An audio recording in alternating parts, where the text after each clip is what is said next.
Good morning, viewers. Thank you very much. Welcome to Punchline Africa Television. This is a show, right? Diplomatic Leaks, coming to you from Europe across the continents of the world. One of these days, I think Punchline, we are the only people in Kenya showing the ICC case throughout. I don't know what has happened to all TV. Someone has paid the television stations in Kenya not to show these shows of the ICC trials which affected the country. I don't know, but that is my comment that I have seen. But I want to thank my team for having been very, very aggressive and very good in showing up the ICC up to the last time yesterday when we closed down. Good morning, Miriam Ogutu in Nairobi. Doc, a very good morning to you and good morning to our viewers. Good afternoon, good evening, depending on where they're tuned in today. Thank you very much for the first show, which I watched was very brilliant. And you touched on a number of things of Africa and Kenya mainly, because that show is yours for Kenya and bring out shows that you some issues that you want to talk about. And thank you very much, Douglas Kirimi. Good morning in Meru. Good morning, Dr. David Masanga, and good to see you from The Hague, Netherlands, and also for your good coverage of what is happening at the ICC, and also for your contribution into the Kenyan media fraternity on the same. Because I understand most of them, majority of them are not in the ICC. You are the only one they are depending on to give us the live updates of what is happening there. And also to my friend Sean Wesonga, thank you for showing up here today. And also to our friends across the world, good morning, good afternoon, good evening, depending on where they're watching us from. Thank you, Doctor, for having me on the show. Today we have a very good lineup of shows. We shall be crossing from one court to the other, Miriam. There is a court trial taking place in Nigeria and in Abuja of Nnamdi Kanu. And the Nigerians, oh my, thousands and thousands of them have hipped my WhatsApp. They want the show. They want it. They have now discovered the truth of what happened. Thank you very much, Miriam. And thank you very much, Douglas. And thank you very much, Daniel Wesonga, our investigative journalist in Nairobi. Good morning. Yes, a very, very good morning to you, Dr. Masanga David, coming from the Netherlands. Good morning to my fellow panelist, Douglas Krimi Bundi, my colleague Miriam Ogutu, and our viewers here in Nairobi, Kenya, who are watching this conversation. It is my pleasure, and I'm grateful to be on the panel this morning. Thank you very much. Back in Nairobi, thank you very much, all of you across the world.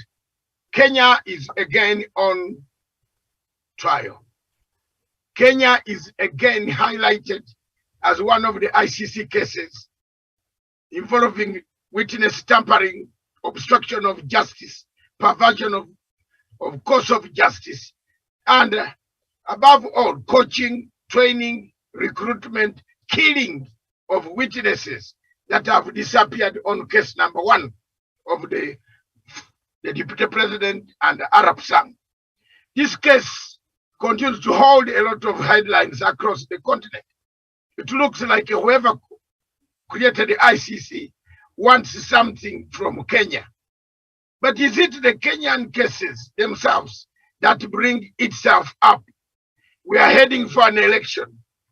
Miriam, is there a hangover? Is there a hangover?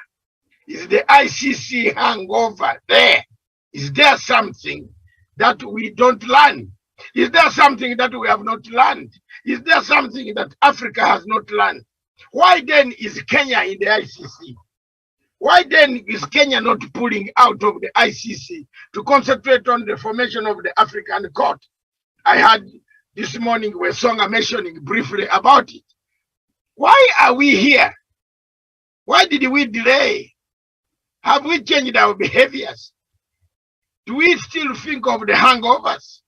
Are we not using the same language? Oh, if someone steals my vote, do I look I am the one whose vote can be stolen? Isn't that the language that sparked us and took us to, first of all, to The Hague? Why are we here again? Why is the hangover? Those questions will be answered by the panel. But first, let's Miriam bring us up to date with what has happened with Mr. Paul Gicheru's lawyer, advocate of the High Court. By the way, advocate of the High Court should know, when you are going to a police station, you go with only your trouser, your shirt, and your socks and the shoes. You don't carry exhibits that can lock you up. Is Gicheru really a lawyer? Was he a lawyer well trained? How many cases has he won in Kenya? I would like Wesonga to do a background check as my investigative journalist so that I bring up to date to the people of the world where I am now to know whether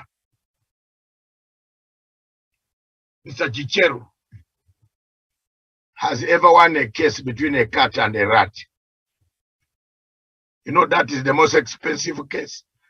If you don't win that one, who eats the other? So Daniel Wesonga, you have an assignment here. Who is Paul Gicheru? Has he ever won a case? Or he's only, because, you know, before sentencing, we must prepare our viewers that before they sentence either guilty or not guilty, they will find the background. What is the background of Mr. Paul Gicheru apart from rising as the chairman of procurement board, which was actually procuring Ruto's tenders and had kickbacks on tenders? Did you know of this guy in the court like a Mwite? Is he a senior counsel? Mr. Wesonga, that's the appointment, the assignment you have. Thank you very much, Miriam. Bring us to date with facts of this case. Good morning. I'm Dr. Matsanga, right from here, Moving Peak Hotel in our capital city of The Hague of Dutch Netherlands. Thank you.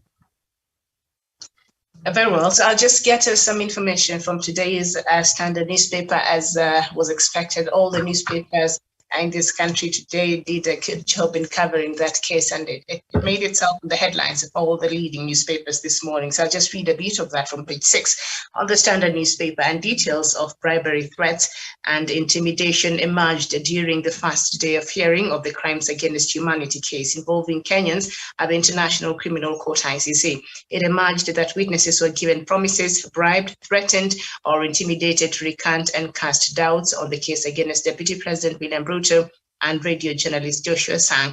The Office of the Prosecutor, OTP, on its maiden statement before Trial Chamber 3, Maria Samba painted a picture of a well-oiled juggernaut that was armed with money and promises to cause mass walkout of witnesses in the cases. On the prosecution team, composed of Deputy Prosecutor James Stewart, Senior Trial Lawyer Anton Steinberg, and Trial Lawyer Alice Zago took the floor. They laid bare huge offers to witnesses, yet that was actually paid did not match up the witness demands. When this did not work, weapons and threats were unleashed to send cold shivers down the spines of witnesses who were identified by a team of common plan. According to the prosecution, the big man Ruto, in quotes, wanted no stone unturned. There can be no doubt that the accused were aware that the common plan had a criminal component.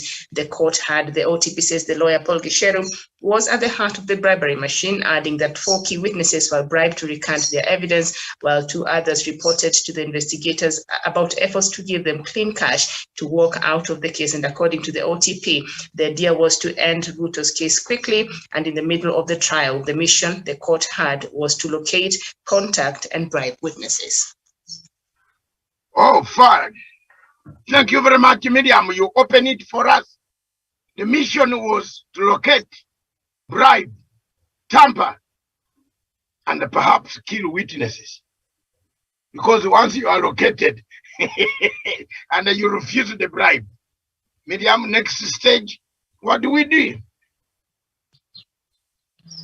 Thank you very much. Let's bring in, before we start punching each other here, because this is the punchline.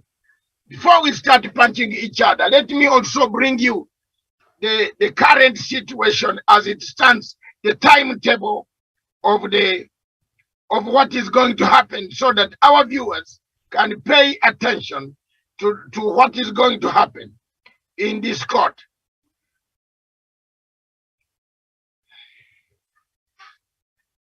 Gicheru Simakwa, Simatwo, and Mayo, intermediaries of the case.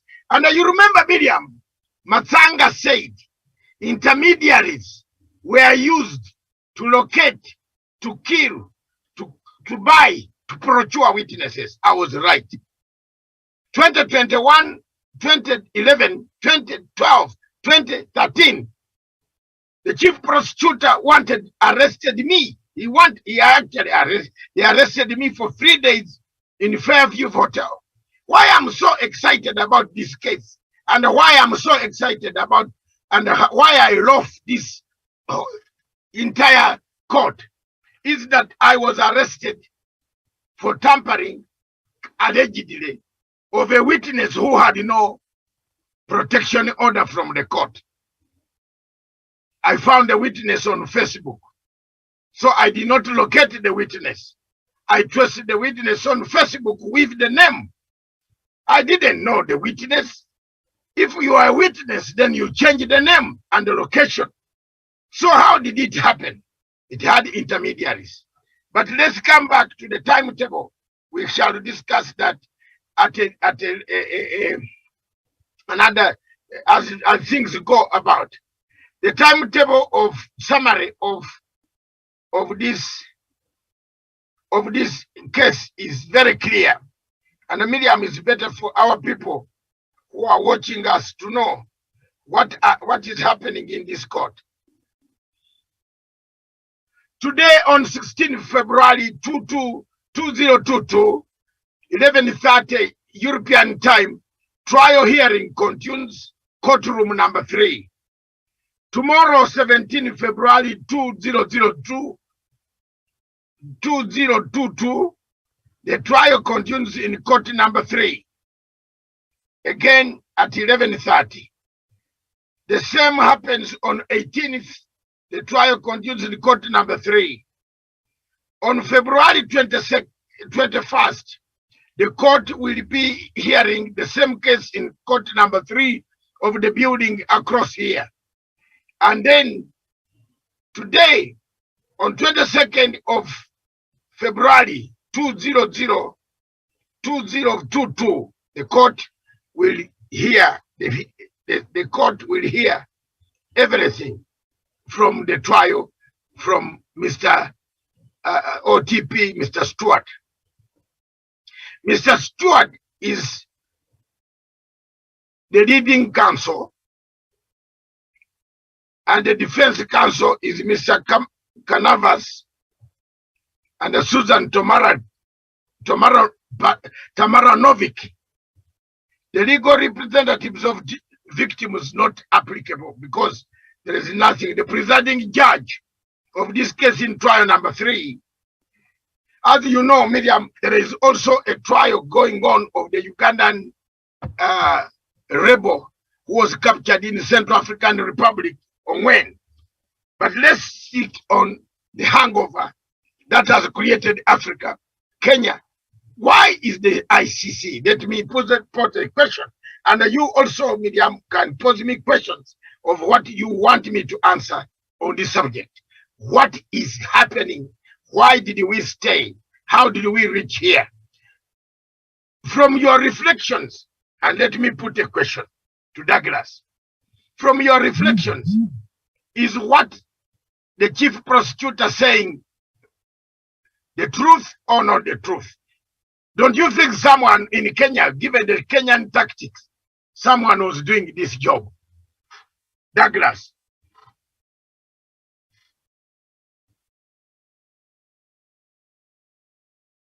Douglas, if you are not there, let's pick Daniel. You have heard the question. Is the chief prosecutor painting the correct picture?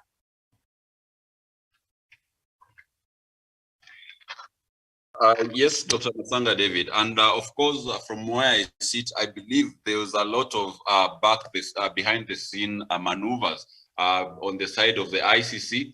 as well as also from other characters who are also in the Kenyan government, in maybe assisting these individuals to be able to net out and be able to track down the witnesses for bribery and intimidation. So to me, I believe the buck stops with the ICC prosecutor. And yesterday, remember, you said it categorically on one of the local media stations that the list of the witnesses who are in this particular case can only be accessed by the ICC chief prosecutor and all the other top officials that are the ICC. And therefore, when we are having these witnesses being unraveled, being disclosed, and being bribed, and some of them being killed, then all fingers have to point back at the ICC chief prosecutor who is privy to this information, and also some key individuals in the government of Kenya, because without the protection of the government of Kenya to these witnesses through the Witness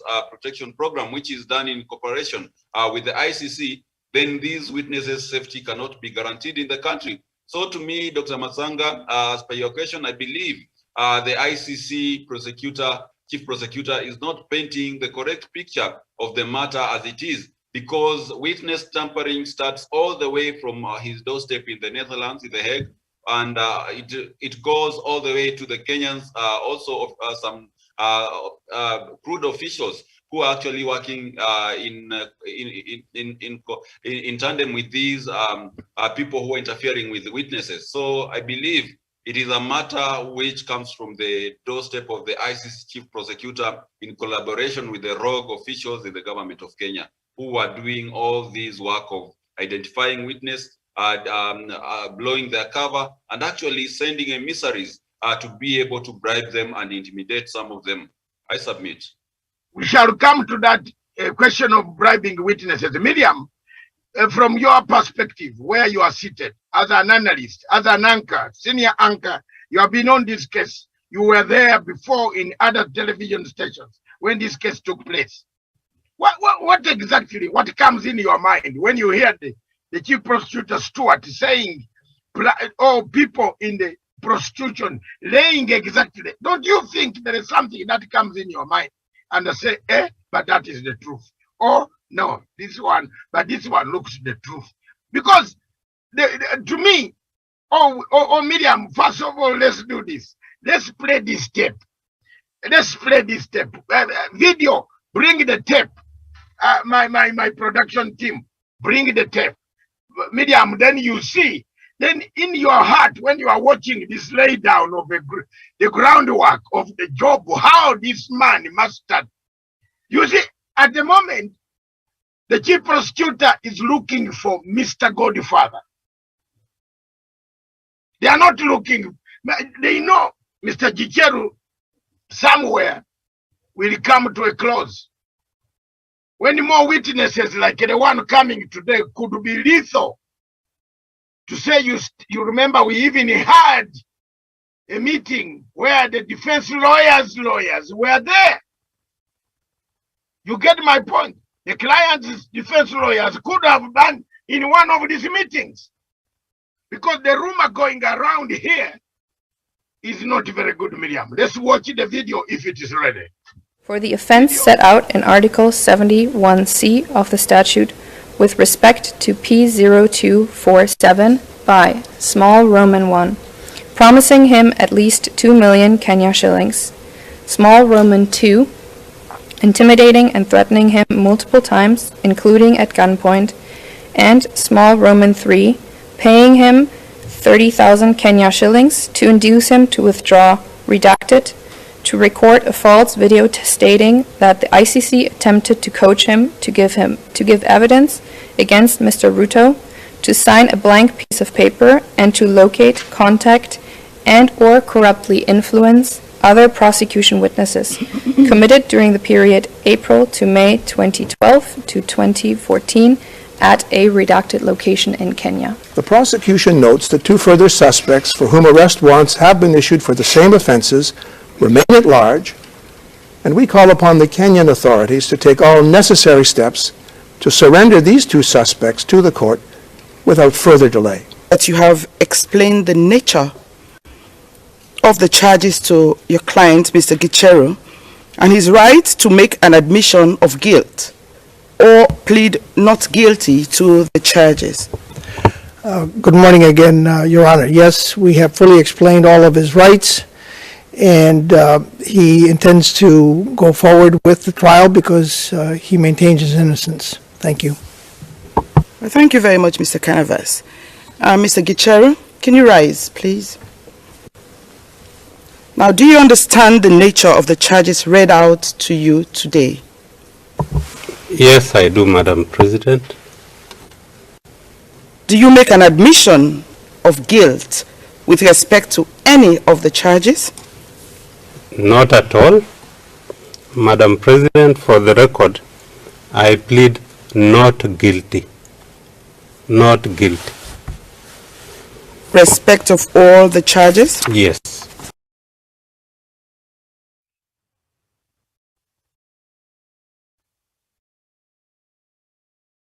Very well. Yeah, Miriam, back to you now from this laying down of the case. Anybody who wants to know about you as a Kenyan, don't you think some of these things happened surely? Even if we say we go before justice. Thank you very much, Miriam. I can see you are laughing before we go on it, but I've laughed already in my heart. Yes. Okay. Yeah, of course, people are killed and there have been bribery claims and all that, you know, the cases, Kenyan cases did not go any further. You know, others, there were no evidence that were found on the case of President Uhuru Kenyatta and others, that the cases, you know, were done with. But as we know, DP Ruto's case has been, you know, vacated. But from what I was hearing yesterday from this trial, there is no denial that the DP Ruto is on trial again because he featured prominently on this case because these witnesses were for his case, all right? And so he featured prominently on this trial. So, of course, hearing what is happening, I think that is the beauty of the legal process. We'll have to wait and see how this unravels. Of course, as Kenyans, we all have our own passions as to what we think happened. But I think now we will clearly see from the evidence that will be presented to the you know, to the court on what really happened, and perhaps that will help us understand further with the evidence that will be presented to confirm some of the things that we thought happened, and maybe, you know, to remove some of the doubts we had, and maybe change our minds in a certain way, or, you know, confirm certain things or rectify certain things that, you know, Kenyans have been having in mind since, you know, what happened in our country a couple of years ago. So I think we'll just follow and see, you know, what will be happening in this court. Of course, as Kenyans, we all have our different thoughts of what we thought happened. But as I said, the beauty of a court process is that now evidence will be presented, and we shall see how you know, this gets to end at the end of the day through the evidence that will be presented. Thank you very much, Miriam. For me, I lay a fear. It's not even a fear, but I want to speak the truth. Let's go step by step. In 2011, Miriam, I published a letter. I filed an application in the OTP, telling the OTP that witnesses in Kenya were being bought. They were being bought by the same men now that I am now hearing are on trial. Was I wrong? That is one step. Let's go slowly. I filed an application. You can go and see that application on Dr. David Matsanga versus the chief prosecutor, Moreno or Ocampo. The court came back to me. The court came back to me and said, I'm lying. The chief prosecutor said, I'm lying. In 2012, the court did not give protection orders to witness number 4, OTP 4, commonly called OTP 4. There were no protection orders. He recanted his evidence. He said he was not there. And this man was free on Facebook, engaging all of us around the world. As an investigative journalist, I took very serious interest in Miriam until I found this guy. He accepted an invitation from me to have a meeting in South Africa. And I paid for the ticket for him to fly, because I wanted to know, who is this witness? Surely, who should be on a witness with a pseudonym? He has been left to be on Twitter and Facebook. The man told me and gave me the whole file. He gave me 2 files. He said he has told Ocampo never to add him in his business. I came back to the court. I filed. I said, Mr. Ocampo, you're a liar. This witness was never a witness. You have forged these cases against His Excellency President Uhuru Kenyatta and Muvaura. This witness was never in court, was never in State House, was never anywhere near the capital city, Kenya. Where did you get this witness? When Ocampo did not reply me, Miriam and the viewers, I moved one step forward. Stubborn as I am, I blasted the whole thing on the website, on Twitter also, on the Facebook, and I said, this is the video where the man in South Africa was telling me, I have never been part and a parcel.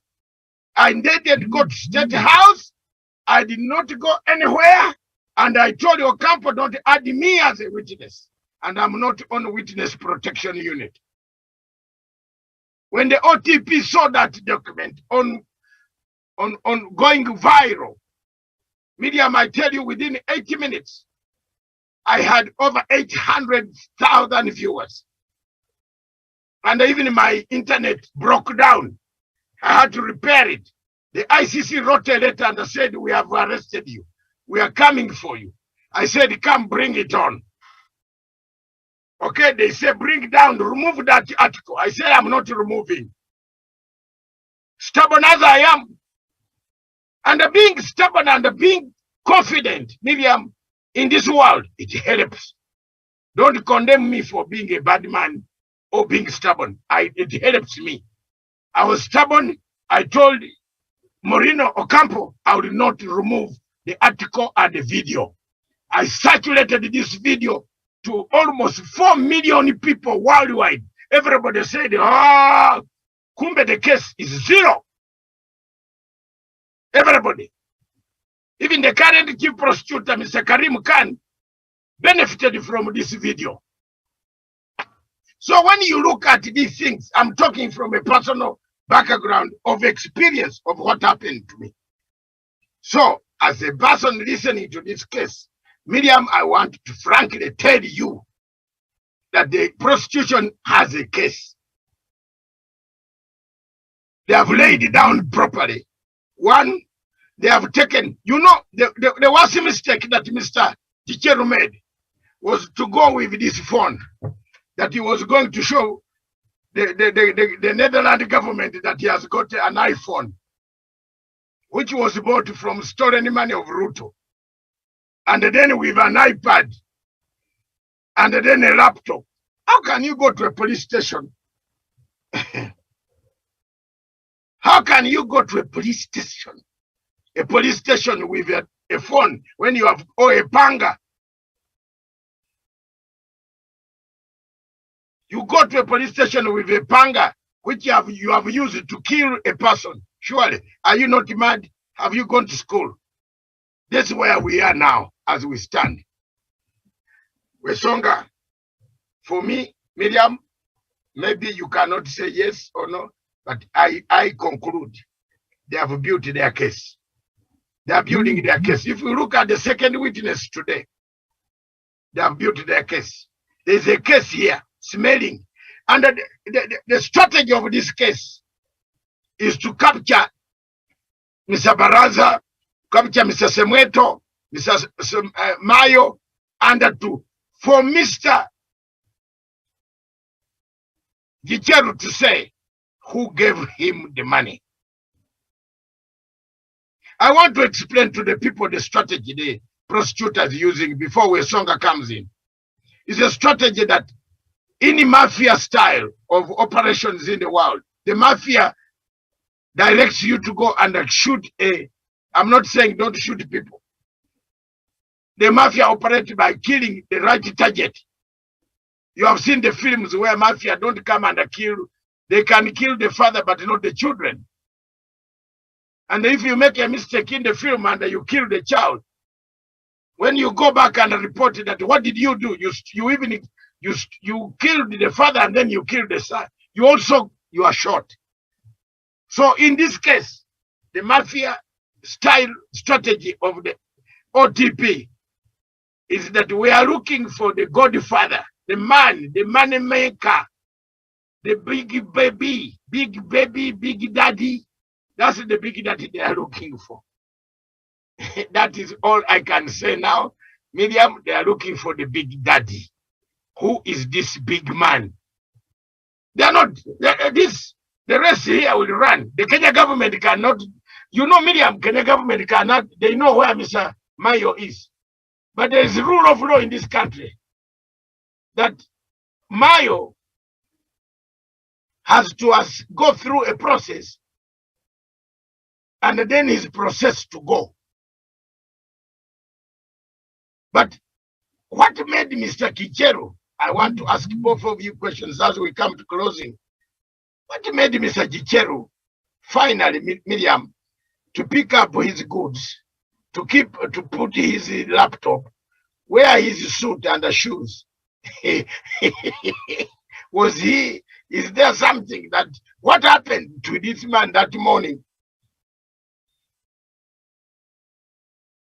There is a case here. There's a case.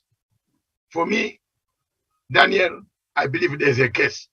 Given the Kenyan scenario, truly speaking, the chief prosecutor has a case.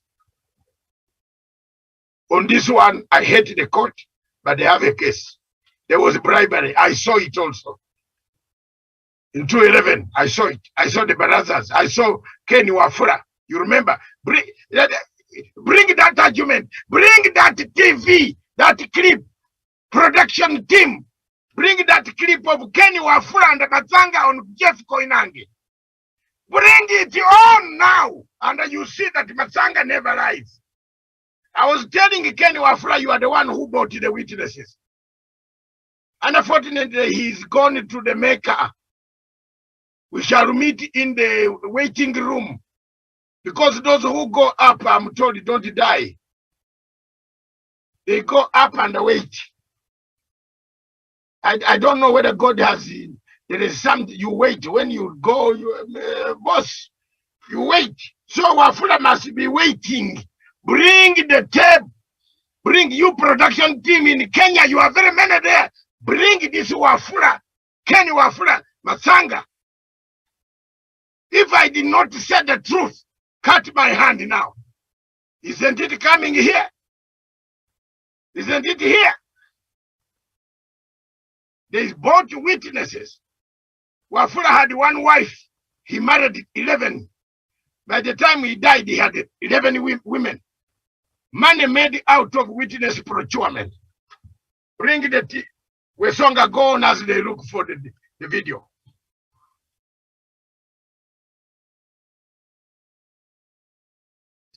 Thank you so much, Dr. Matsanga David. And of course, I agree with you that the prosecutor has a case. And even if only we had a single witness coming on board and saying that they have evidence of witness interference where they were actually trying to be bribed, then still they will have a case. But in this case, you realize we have more than 4 witnesses who are actually coming out to say they were bribed, some of them were intimidated, and some of the witnesses actually intimated to them whatever offers they were given for them to be able to recant their evidence. So I believe in this pursuit of justice, the likes of Gisheru, the likes of these other witnesses and all the other guys who have been mentioned only happen to be on the line of fire where the main suspects being maybe pursued is this big man who was mentioned 7 times in ICC. So I believe at the end of the day, like you said yesterday, a plea bargain could be actually loading from the side of Gisheru.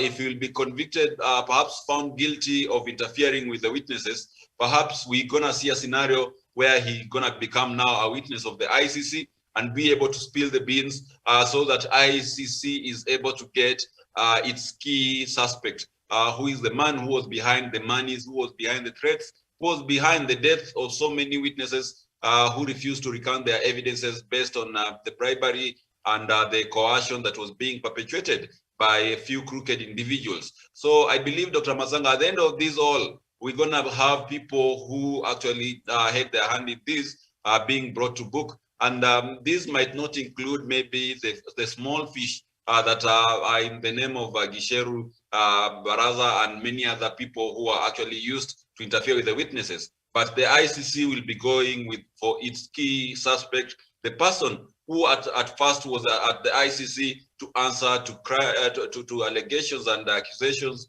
of crimes against humanity in 2009-2010. So I believe this matter is going to go all the way up until now they are able to reach this big man who has been influencing and coercing witnesses through proxies. I submit. Yeah, and before, yeah, Doc.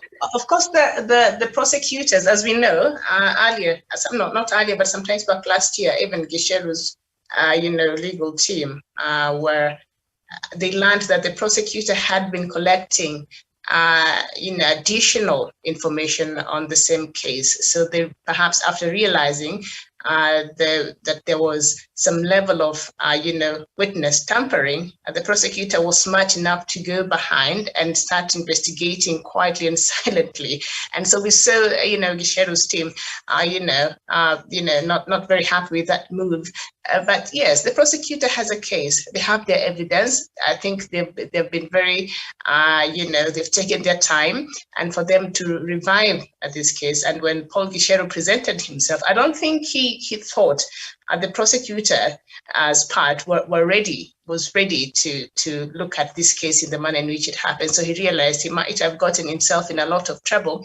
So now he can't cry foul. He took himself there, and the prosecutor seems to be prepared. They have the evidence, and as I said there earlier, that is the beauty of this court process, because now we'll see the evidence play out. And so it's not going to be a good day. And also the DP, I'm not sure he's very settled where he is, because he seems to be still the key star in this case. It was his name being mentioned time and time, and he featured very prominently. So as much as Gisheru is in trouble, and if he's found guilty and convicted, that will mean the DP would be in trouble, because these were his witnesses. So there's no way he can divorce himself from what is going on right now at the ICC. Miriam, you hit the point there. If I were the DP, I must just kneel on my knees instead of doing the rally, pray, because you can't be mentioned 67 times on one day. And then we have 6 more witnesses. Summary has not come 67 times.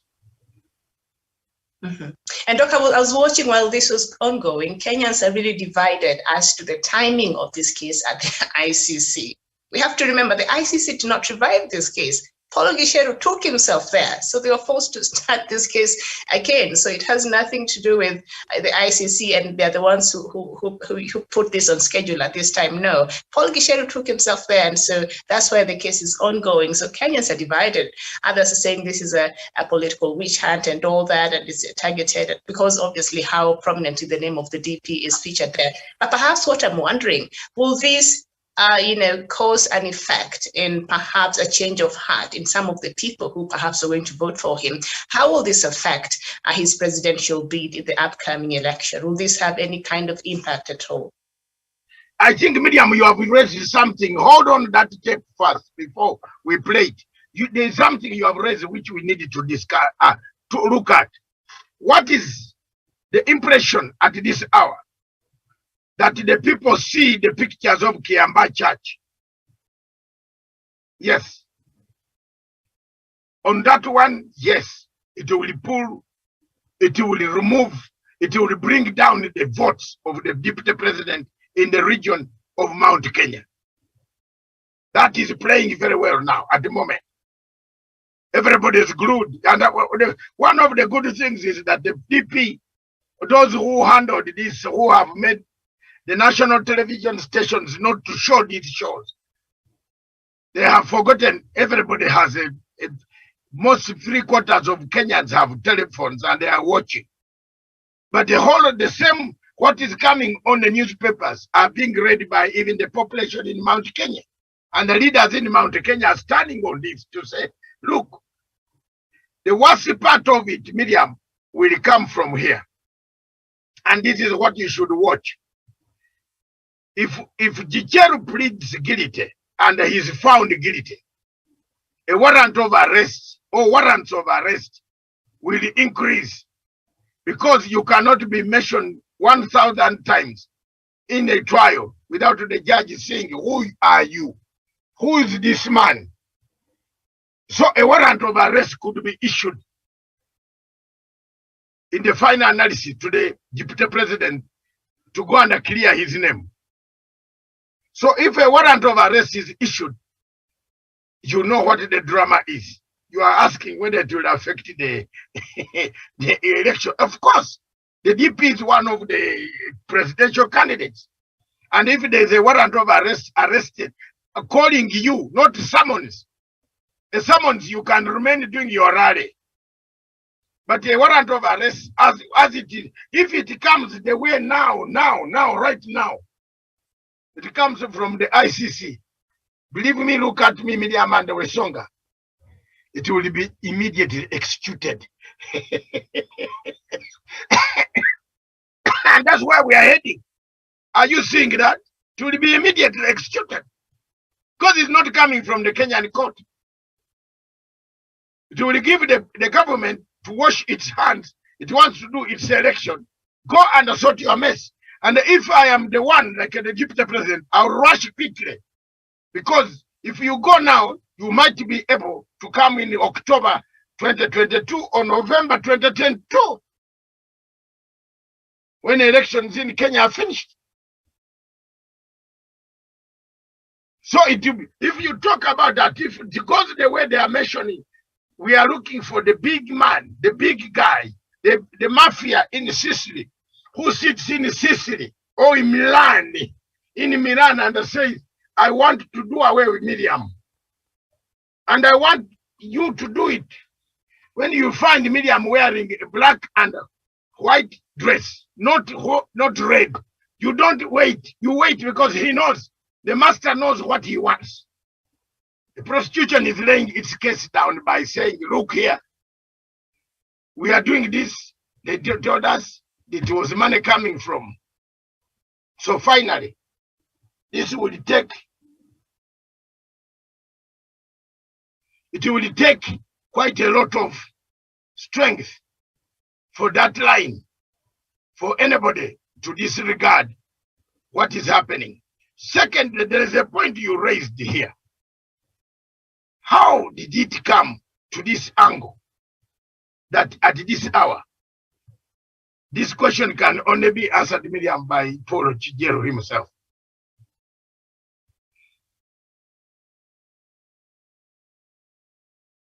That's it. It can only come from Paul Chijero. Answers can come from there. How did Paul Chijero wake up with his wife, and leave his wife and the children and say, let me go and die? I have never seen a gentleman of that nature.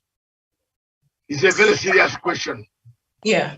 And also for those who perhaps are wondering and are saying maybe this is a political witch hunt, which I don't know what that has to do with the Kenyan scenario. As you said, lawyer Paul Gicheru presented himself. And the reason why he presented himself to The Hague, he had an international warrant of arrest over his head. So it was in his best interest to go clear that up. And as we know, yesterday in court, he pleaded not guilty, but he's interested to see this case over with for his own sake, and perhaps for his sake, you know, he travels a lot across the world, and with that kind of a warrant of arrest, you are limited. So I think he was doing it for his own sake, to see that this case is done with. So I don't know if it has to do with one or the other, but I don't know how some section of Kenyans think that there's a political witch hunt at play here.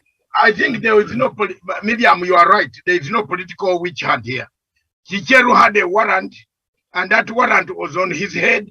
You can't sleep properly in your house when there is a warrant, and the people, anybody that drops on the roof, you must wake up and say, "We get your panga ready, sir, coming for me." So he had to go and clear himself, really.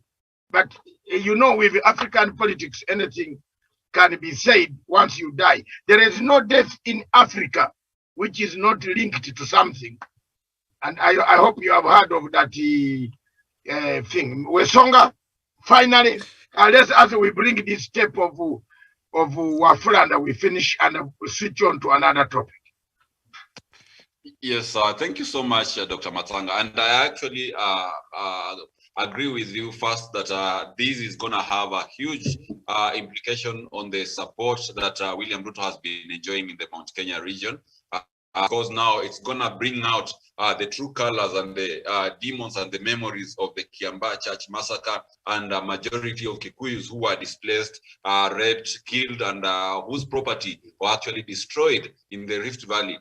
And also on the issue maybe of the timing and all that, I believe even if maybe Gicheru will not have gone to The Hague was actually, the ICC was actually coming for them. So in either way, it was bound to happen, and the timing, you will not say that it is witch hunt per se, because it was bound to happen. And I believe even if Gicheru did not go to ICC maybe sometimes the other year, perhaps the ICC would have come for William Ruto before he runs for president, because whatever happened is that ICC had been collecting some information about witness bribery, intimidation, and the murder of key witnesses in this particular case. And therefore, it was just a matter of time.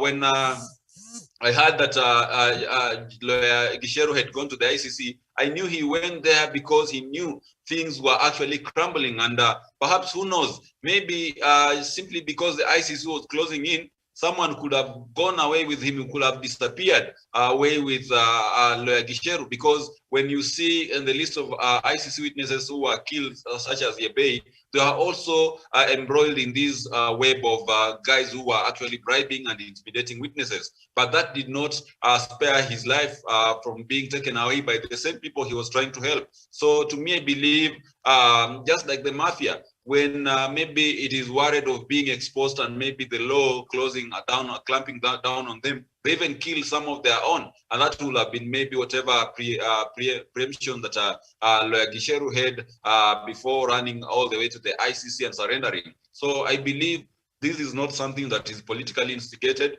but rather it was a matter of time. It was not a matter of how, but a matter of when. So ultimately, this was bound to happen. And people should not actually read malice into this. Let everyone carry their own crosses. William Ruto had time to actually support President Uhuru Kenyatta and lobby for other African countries to be able to leave ICC and be able to set up an African Court of Justice. But that did not happen. He has waited until the time of reckoning has come. Then they start running helter and blaming everybody for their own misfortunes. So to me, I believe, Dr. Matsanga, these are big issue. It's gonna dent the stature and the image of William Ruto before the Mount Kenya people. And also, they should not perceive it as a witch hunt, because everything that is happening right now, they wrote a check for that for themselves. And therefore, they have to handle their own matters and sweep their own house clean. I submit. Thank you very much, viewers. Thank you. Let's look at that video finally as we come to a closing. Let's look at the video. Where witnesses were physically being eliminated, especially for case 2, and others were being bribed. That was in 2010. I made that statement. It was Headline Star newspaper, and so I am not disappointed. I saw it coming. There are so many factors that have contributed to the state of case 2 right now. The case 2, and for those who don't know, case 2 is the one against the president. Against the president. Yeah. And one of them is witness bribery, witness elimination, and I can say this without fear of contradiction. You say elimination as in killed? Yes. Come on. Do you have proof? Do you have evidence?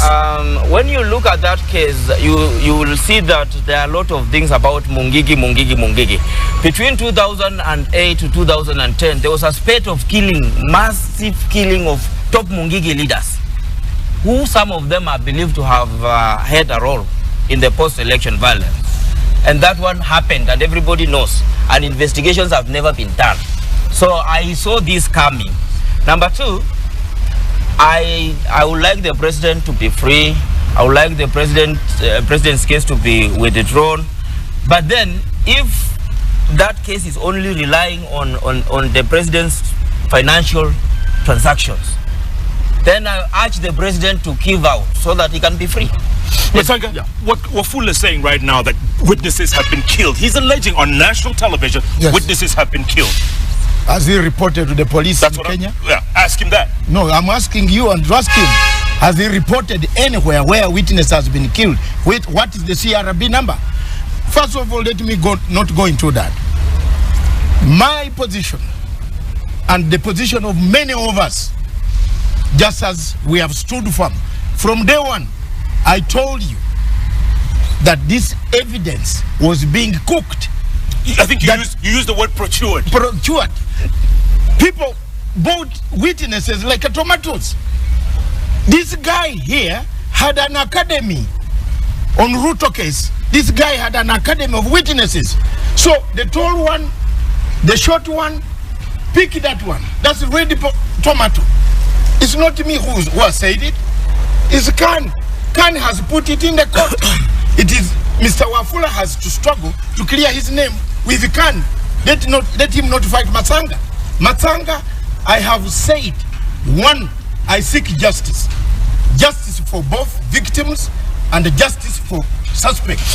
Because the case was not properly investigated. Okay. Full stop. Matsanga, I have never once heard you say justice for victims. I have said. You seem more to be a hired gun for one side of this. Hired by who? Well, you know, people are asking. Did you hire me to come to this studio? No, but who are you? Have you ever hired me to come to Are you a hired gun? No. I am a man 56 years old. I have been working. I work for my money and I cannot be hired. Are you? Why are you psychophantic about this case? Is a sycophant? You're a psychophant. Of who? You tell me. Who? Sycophant of who? A sycophant must have a person. Okay, you're a sycophant of case number 2. Why don't and you the president. Say the name. Uhuru Kenyatta. Your brother. Am I his brother? I am a brother of Pan-Africanism. Uhuru Kenyatta is your brother, is a Kikuyu like you. So when you say I'm a sycophant, that is very wrong. But why do you defend him so vehemently, Matsanga? Look here, I defend him because he was wrongly taken by men like this one. These people coined a scheme to take people's lives. Thank you very much, viewers. You have heard for yourselves. This is how people think. Today, the same people are eating here with the boss. That's one of the things that I have gone through. You know, Koinange was calling me a sycophant of case number 2. But I'm not a Kikuyu. I was defending for the truth. And I told people these cases were fake. Witnesses were being faked. So in final conclusion, Miriam, and you have seen that very clearly, history does not cheat. History lives on. And when it catches up with you, the only thing that you Kenyans can do, Miriam, and I humbly ask you and Wesonga and other viewers from Kenya, is to take a step forward and do what we call a redemption strategy. Take a step forward and do a redemption strategy, which Uhuru Kenyatta had brought by BBI. If BBI can come back anytime when they announce it, Kenyans, my people of Kenya, listen to me. Do what we did in Karamba Park. Do what I did to collect Konyi and the commanders and to come. Do what I did and I brought over 112,000 men of LRA to integrate in UPDF. They are the people in Mogadishu guarding in Mogadishu sites. I know more Muhammad Adam will not be happy, but the LRA formed the biggest group of soldiers in Mogadishu. I am happy they came back, they got into the army. President Museveni forgave them, gave them light, gave them freedom, gave them food, gave them clothes, gave them everything. Some went back to school. Uganda has a deficit of politics, but not a deficit of war. Not war, sorry. Let me repeat that very clearly. Uganda has a deficit of political democracy, but not a deficit created by war. The war in Uganda is over. What is left is rearrangement of democracy. Is the phase that Uganda is going through now. Do a redemption strategy. Change your hearts. Love each other. Reconcile. This nation is great. Let Ruto not just bump and tell people that who can steal my elections. Do I look like I'm a man whose election cannot be stolen? Let's not think of those things. And I believe you have addressed the issue of servers. Up to today, the servers are not open and we are still going to another election.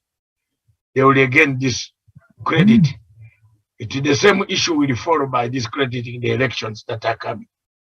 I thank you very much. Unless you have a parting shot with Songa and a parting shot, Miriam.